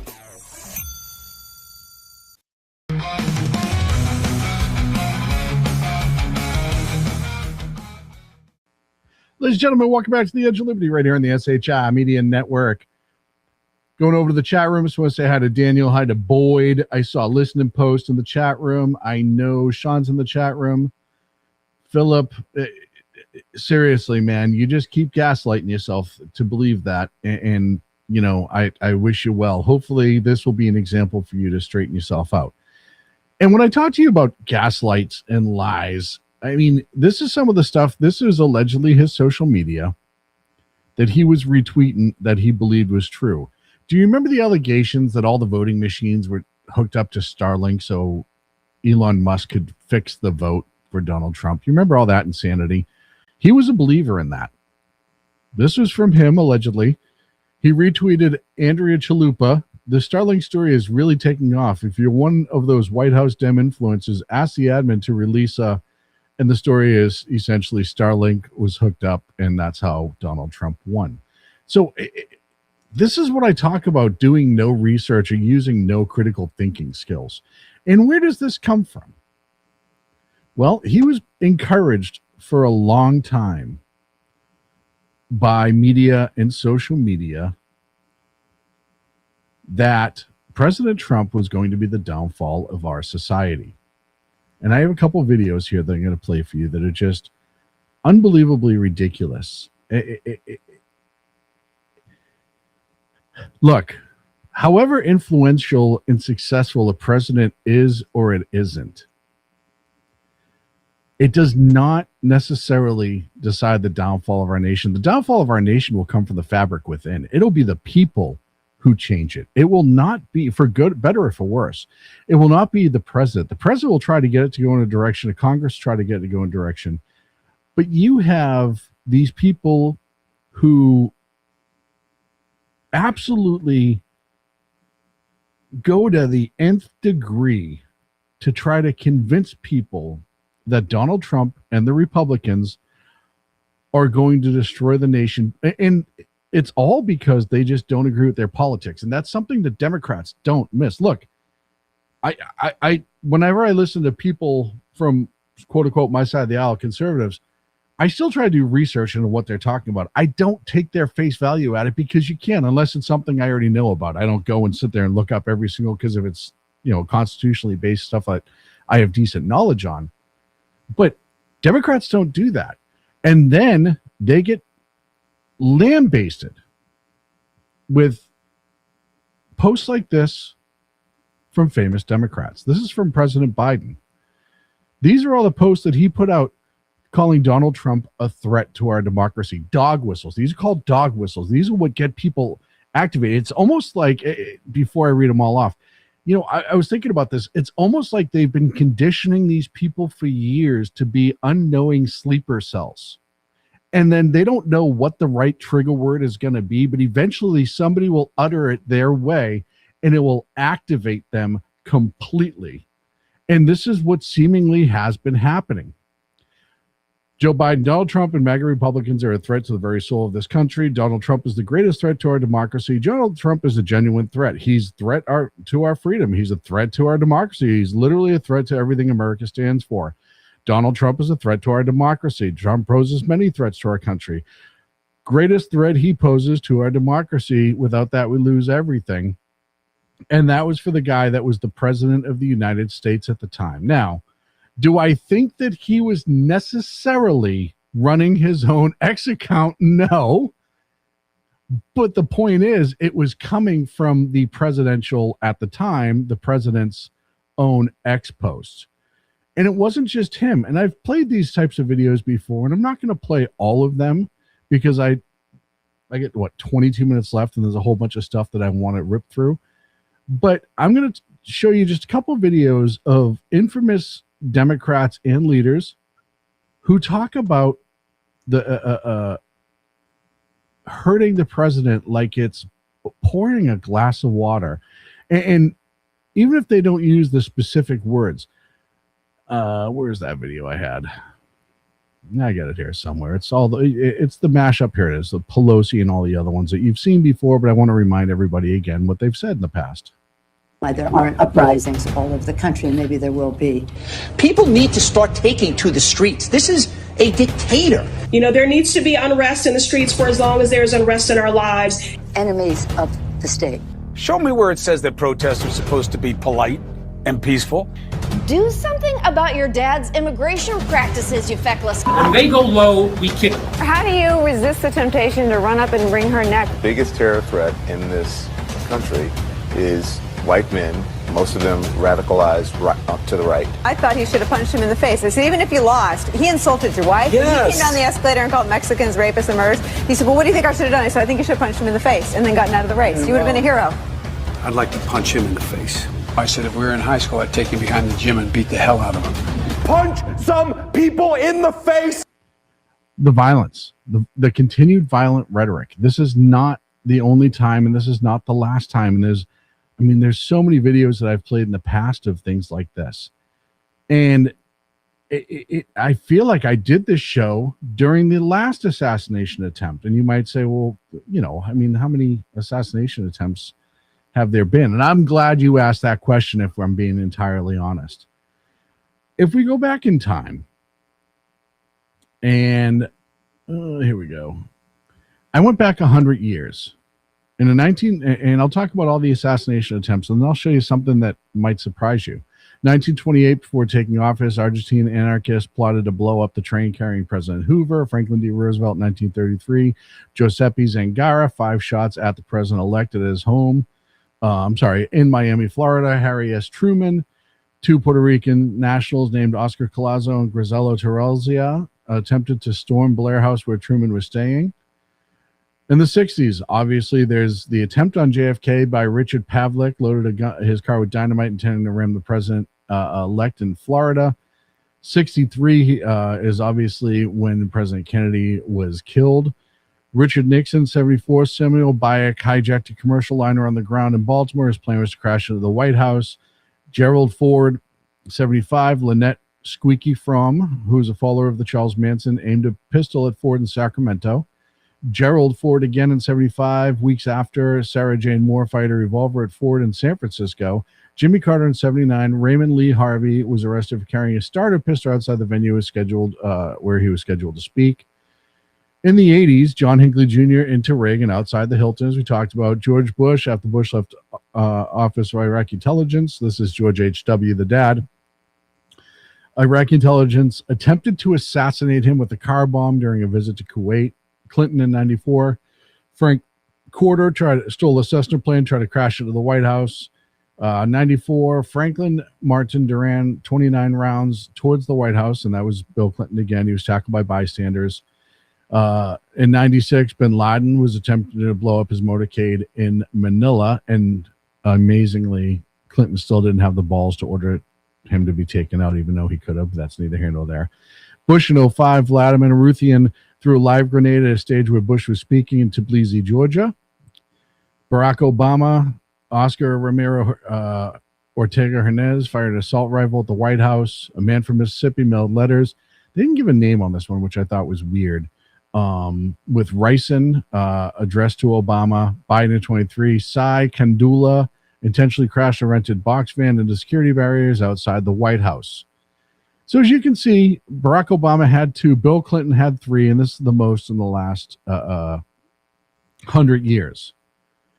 And then you get to President Trump. And people forget there was 4 actual attempts and 1 loud plot. One actual attempt, Michael Sanford, June 2016, at a Las Vegas, Nevada campaign rally, a young British man named Michael Sanford attempted to pull a firearm off the holster of a police officer. He confessed to Secret Service agents. He drove to California and Nevada with the express intent of killing President Trump. Matthew Crooks, Butler, Pennsylvania. We know about that one. Ryan Wesley Ruth, outside the golf club in West Palm Beach. He's been convicted. We all know about that one. Asif Merchant. In July 2024, federal authorities disrupted a massive murder plot for hire orchestrated by a Pakistani national with ties to Iran. Merchant arrived to the U.S. to recruit hitmen and target prominent politicians, including Trump, to avenge the death of Qasem Soleimani. So on behalf of the Iranian government. October 2024, Fareed Shariki, the Justice Department unsealed charges detailing a second major Iranian plot. The IRGC Corps explicitly tasked Shariki with formulating a plan to assassinate Trump.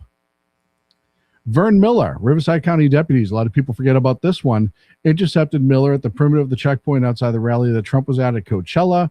He had numerous firearms on him. And then, of course, there's Cole Allen Thomas. And that doesn't include, there's several other quote-unquote plots, and I don't know how serious they were, that were against President Trump. And that doesn't include the attacks on other people. That's just Trump, or the attempted attacks on other people. The attacks on Supreme Court judges are the planned attacks or attempted attacks, people of cabinet. And then you look at leftist violence beyond that, where they're being told to take it out on normal people like school children, and you have all the trans shootings against schools.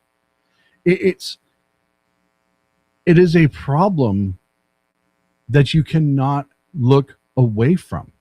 It is a problem you should not look away from, because it's only going to get worse and worse if you look away from it. Now, a couple of things. The Secret Service protection. This guy planned this for a long time. I will say that, because he took Amtrak to be able to bring his firearms and avoid having to check them on a flight. The attempt at Mar-a-Lago, I did mention him. That was the kid with the shotgun, Boyd, whatever his name was. No, Boyd. You're Boyd. Sorry about that, Boyd. You're not the one. The kid with the shotgun, I did mention him, the one who was caught just outside. That was, 6-7 months ago? So he took Amtrak because your luggage does not get scanned going to Amtrak. And he rode the Amtrak, which cost thousands of dollars, by the way, to get from California to Washington, D.C. on Amtrak. He had bought the guns a couple years ago. He brought them all with him. He checked into this hotel the day before the event. And as we saw, the Secret Service did not do their job. Let me rephrase that. The agents who physically stopped him, the agents who rushed the dignitaries and put their lives in the way to protect them, did their jobs. The reaction did their jobs. The planning section did a fucking shitty job. And this is why, immediately saying, hey, this is why we need to have the ballroom. So when we have formal events with all these dignitaries, we can control it a lot better. And somebody was saying, oh, it's just the White House paid all of these influencers to say this at the same time. And it's like, no, this is a logical deduction of how to avoid this in the future. Is you build this ballroom and you finish it, and then you can turn around and control a lot better. Yeah, he made reservations for the week before, which I'm sure Boyd McPhail pointed that out in the chat room. I'm sure when we if we ever learn this kid's search history, it's going to be a lot more. And if you go through it, and a whole bunch of it's online, but if you go through it, it is all leftist garbage, like just all leftist garbage. It's amazing. It's one of those things you look at and you're like, when someone's like, how could this happen? And it's not hard to go, yeah, I know how the fuck it happened. And if you're acting like you don't know, you're a liar. Like Jamie Raskin on what was it, Meet the Press yesterday or whatever Sunday morning show he's on, when she asked him if he's going to tone around down the rhetoric, and he had no idea. I don't know what you're talking about. Us? What, rhetoric? Oh God, rhetoric. Oh, it was almost World War XI. I talk about that before I get out of here. I get 13 minutes left. So when I talk about the protection package that was put together for this event, whoever designed it should be fired. Again, I'm not pushing back against the agents who acted and did their job, because clearly they did a hell of a job. I also give Trump a lot of credit for not calling out the planners for this and doing nothing but giving blanket applause to the Secret Service. It takes a lot, considering this is almost the third time he's been assassinated, fourth time he's been assassinated. This one was honestly the most controllable. Yeah, he just didn't have the last 100 yards planned out. Yeah, and that's the other thing is, I don't know what he thought he was going to do when he comes in on the far end of the ballroom, and that place is teeming with sharpshooters and SWAT officers. But that tells you how insane he was. He was never going to get to his target, ever. So now I want to talk about the response of Democrats, because the peaceful, loving Democrats have once again shown who they are. This is a teacher saying that she will pray for better aim next time. This is off her social media. Her name is Andrea Hovis. She's a mom, teacher, community activist, praying for better aim next time. And again, when we tell you there's more people like this, more people indeed. Let's see. There's another. I got a couple more of them too. It's not the only one. Of course, we've all seen this Hassan Packer and his whole... Choose just not to rent it at all. Right? What do you think this is telling people? Honestly, what do you think this is telling people? Well, my understanding is that the property owners who have properties there choose just not to rent it at all. Yeah, kill them. Kill those motherfuckers and murder those motherfuckers in the Kill them. street. Let Kill the property streets, owners who own private property. soak in their fucking red capitalist bloods, dude. By the way, Hassan Piker, as much as he acts like he's a people of the poor, he grew up relatively rich. There's pictures of him young, riding around on horses. He's like Mandami. He plays poor, but he's not. Austin Tucker, that was 2 months ago. I know Boyd brought this up. Austin Tucker was only 2 months ago that he was shot dead, bringing a shotgun to Mar-a-Lago to try to kill the president. Pardon me. I had this whole other segment I wanted to talk to, because there was shit released today from Chuck Grassley that was off the handle, but now I only get 10 minutes left, and I really want to cover this. Here's another loving, peaceful leftist Democrat who happens to work for FEMA, the Federal Emergency Management Association, who replied, "Missed again, bummer." That's that gentleman. Boozer, he has absolutely no plan on elaborating, because he doesn't know what he's talking about. He's just going to come in here and try to troll and then walk out the door and then go upstairs and ask mommy if the meatloaf's done. So there's another one. I got a video here of another angel, if you will.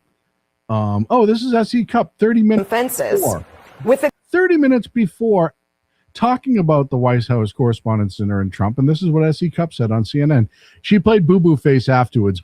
Oh, this is so horrible, and this should never happen in our democracy, and blah, blah, blah, blah, blah. But she said this out loud. The Correspondents Association was trying to sort of mend some fences with a guy who wants us dead, figuratively. No. Figuratively, he wants journalism dead. He doesn't want it. That's not, first of all, he doesn't want journalism dead. He wants what I want. He wants you to actually be journalists and ask questions to everybody and not be unbelievably biased, as he Cup, which, by the way, you used to be 10 years ago. When you first came to the scene, you were much more down the middle and you hit both sides equally, and I was okay with that. But that CNN dough started rolling in, and all of a sudden, you're an absolutely humongous leftist. But I digress. I'll let her continue her insanity. It doesn't make a lot of sense to me. I don't think this is a great night for journalism. It's a night that's meant to be celebrating it, but I think it's a real bummer. Is it the Correspondents Association? She's mad that she did back in the day. She had a listening post, always on point, said she used to have great legs. Yes, she used to have great legs. Mission Ready Men said, I used to be a fan of hers, S.E. Cup. Yeah, I did too. I respected her back in the day, but she got TDS, or more importantly, like most of them have, they don't have TDS. The people in prominence over at CNN and all the other ones, they don't have TDS.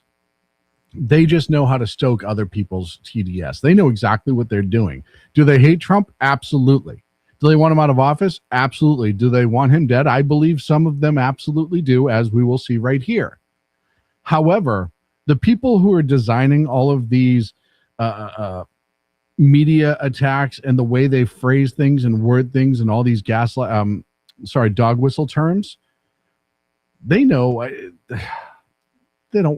they don't have TDS. They just hate him and they hate you and they want you to do their bidding. Here's another one. This is a guy who's running for office in Wisconsin. Minnequaw Brewing Company. Well, we almost got free beer day. This is the place that would offer free beer should the president be assassinated. Either a brother or a sister in the resistance. They consider themselves a resistance, which is hysterical because they're the ones trying to uproot and destroy this country. Needs to work on their marksmanship, or he faked another assassination attempt. Yeah, the whole faking thing is just hysterical to me. It's amazing what you people will believe to be true on one side, and you'll swallow it down like it is just I can't say that. That wouldn't have gone over well. You swallow it like it's gospel, and you completely ignore any reality to it. You have a kid who traveled 2 weeks earlier, went across the country, checked in, did all this stuff to get ready, and then released a manifesto to all of these people, a bunch of people he mailed that to, and you're going to call this a hoax. Dr. Phil says, first and foremost, Dr. Phil, I'm going to read your comment, but Sean, I read it wrong too at first, so I'm with you. Dr. Phil says, no lie, when I seen the security footage of the shooter running through the checkpoint, I'm like, did that moron just narrative run into a handful of Secret Service agents and local PD? Yeah, he did. That was the amount of planning, and that shows the critical thinking, right? Because I mean, I don't want to get into how else, but CNN a couple weeks ago put this up. How would an assassination attempt be staged? There's more conspiracy that they knew something was coming and were trying to pre-lay a narrative than there is to the narrative that everything is staged all the time and it's a hoax and blah, blah, blah, blah, blah. And the list goes on. I mean, you look at this guy who used to be a prominent member of media, this guy who used to be important to the Democratic Party. This is the guy who decided what Democrats did in elections for years. And look at what he's turned himself into. I mean, this is one of those things, you know, I think I like sports athletes when they're getting near the end of their career and you're like, just, it's painful to see them play. Here's a guy who it's painful to see him talk. I want to be clear on this. I do not want that man to die. I want to watch him suffer. And I can't watch it. I don't want to watch him die. I want to watch him suffer. dead person suffer. So I want him to be fully cognizant come November. So I want to watch him suffer. It's like the video I played last Wednesday night of the woman saying she wanted to see him dragged out into the street, right? This is who they are. This is everything about them. Here's another. Why can none of you fuck? I'm sure she's got a degree in underwater basket waving and lesbian interpretive dance. Here's another one. Why can none of you fucking aim across a grassy knoll in the back of a moving car? We were real Americans. She just said that assassinating a president made you a real American. And yet, damn it, they missed again. Goes on. Who doing the fucking shoot? This is, look, I'm not making these videos up. These are the people who are posting them themselves for clout. God damn it, they missed again. Who doing the fucking shoot? Shit. Bitch, where my motherfucking wine? That done pissed me off again. Imagine being so hopeful that somebody would die that this is your reaction. By the way, I brought up the brewery earlier that was giving away the free beer for the assassination attempt, and this is the asshole who owns that brewery. His name is Kirk Bangstad, and he's running for Democrat for State Assembly in Wisconsin, District 34. I just wanted to make sure that I put that out there, that he is hoping somebody completes the act in order to give away free beer, and he's running for office. It's really insane to me where we're at right now, and how many people, and I put this out on X, and again, you can follow me too, Against Tyranny, and I said how many people were going to start claiming that this guy was pushed into this emotionally by Trump, and that it was somehow Trump's fault. And I've already seen it on social media a few times. It's amazing how they can never blame because I'll tell you right now, and some of them have, I'll give credit. There's a couple people out there who said, hey, this was all shitty and this should not have happened. Carl there over, I think it's ABC, put out a good video this morning saying, hey, President Trump called me the morning after, John Carl, and you know, asked me how I was and kind of went through things, and then turned around and said, hey, we have to reschedule this right away. We need to get this done again because this needs to happen, which shows you how unafraid President Trump is. That he wants to do this dinner again so the journalists can have their night. So finally, I want to end on a couple of different things. By now, you all saw the video. By the way, the video recorded, I think, last year of Ilhan Omar, a person who's working really hard to prove that she is the dumbest person in Congress. And I'm not saying this is a tight race for stupidest Democrat in Congress, but she said this while reading from a script, and at no point did her brain say, well, I know history and that's not correct. The last time the Alien Enemies Act was invoked, it was used to detain and deport German, Japanese, Italian immigrants during World War XI. World War XI. Just so we're all clear on what she said World War XI. Now, somebody pointed out that it was probably written with Roman numerals and she didn't know what they were. Either way, she never corrected herself and said, I'm sorry, that was stupid, World War II. Because at least then she had some credibility. But of course, everybody ran with it. And why shouldn't you? Because the memes were going to start. And the best one I saw so far, and Based Mike Lee has some winners, but I'm just going to play it. It's Reagan on a velociraptor with what appears to be I don't know what kind of, it's not a bazooka because the handle's to the back. It's almost like a recoilless rifle, it looks like. And he posts, World War VII was, of course, won by Ronald Reagan whilst wielding a bazooka and riding a velociraptor. A couple more comments in the chat room. This guy reminds me of Hank Schrader from Breaking Bad. You know what? We cook. I'm going to actually take that as a compliment. Dr. Phil says, what bugs the shit out of me is these right-leaning conservatives saying, well, these people have their rights and freedom of speech. Nah, sorry, this nonsense is calls to action.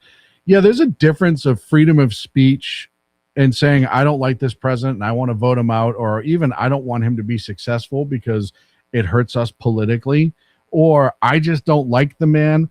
I don't care if they even call him an asshole, like all of these different things. But when you are encouraging violence or creating an existential threat out of nothing to make people fear an attack or some sort of isolation or incarceration or death is coming because of politics, that's incitement, in my opinion. Get in their face. We saw that with Pelosi. Remember all those videos? And then, like I said, the amount of people that are celebrating afterwards that walk around with you and I that are celebrating. I don't celebrate anybody's demise. There's a few unbelievably bad people that have been executed for their crimes that and a couple people that have like tried to hurt people and were stopped in the middle of when they were killed. Okay. I don't care about those people, but I've never called for the actual demise of somebody who hasn't done anything, legitimately done anything. And the fact that people do, and a leader of the free world, what that would do to this country, what that would do to the world, it just shows you how absolutely fucking insane. Yeah, call him out to the streets. Drag him out to the streets, as it called. Yeah, absolutely. All hail the fake good guy, Obama, from Drex. Drex, thank you for your comments. Alien Enemy Act. No, you are an extraterrestrial alien listening post, so you are safe. And it was January 2025 that Ilhan Omar said that. And lastly, the last thing I want to have tonight, I know I'm running a couple minutes over, and I didn't get to talk about half the stuff I wanted to talk about. But there was a Babylon Bee post that I have to find and share, because it's not often I snort through my nose when I'm laughing. It happens every once in a while. I have to be caught off guard, or I'm conscious of it. You know, I know I come from a long line of snorting laughers in my family, so I know the potential for a snort is there, and I try to protect myself from it at all costs. And the Babylon Bee put this out, and I just absolutely snorted when I saw it. And it says, Trump enters ceasefire talks with Democrats. And it would be a lot funnier if it wasn't needed, which is incredible. Listen, Post said you should do a show maybe Wednesday and touch on what you didn't talk to tonight. You know what? That's a great idea. I'll be back Wednesday night at 8 p.m. Pacific. I'm back every Wednesday, Monday and Wednesday, 8 p.m. Pacific, right here on the SHI Media Network, and simulcast with our good friends over at KLRN Radio. But it's not just me on here. No, every Monday and Friday, 6 p.m. Pacific, 9 on the East Coast. You have the Reaver of Common Sense, my boy Jersey Joe. Tuesday and Thursday mornings, the Big Men, Mission Ready Men with Big E, 9 a.m. Pacific, noon on the East Coast. 7armors.com. Go catch some of his swag too. You can get the SHR Media stuff. It's all on the same site. Go get it. Do yourself a favor. The 250th shirts are on his site as well. And there's only, I think, 100 being made. So it's limited time. So go ahead and get that out. Every Tuesday and Thursday night, the Bulbous one, 8 p.m. Pacific, 11 on the East Coast. You have BZ's Berserk Bobcat Saloon. Friday and Saturday, 4 p.m. Pacific, 7 on the East Coast. The guy that's really good at making things not go boom, and that's Lyle Armstrong, Baron Bolstein, the EOD operator himself. And then Sundays, it's coming back. I'm being told soon. You have the Lost Wanderer, usually around 5 p.m. Pacific. He'll be on the SHR Media YouTube channel, and we're glad to host him, a friend of ours who absolutely has a show that's nothing like this. It's super highly intelligent, and it makes you think and ask a lot of questions. It's educational, which I know scares a lot of people, but it doesn't scare me. That's going to be it for me. I'll see you Wednesday night at 8 p.m. Pacific. Stay strong. Talk to you then.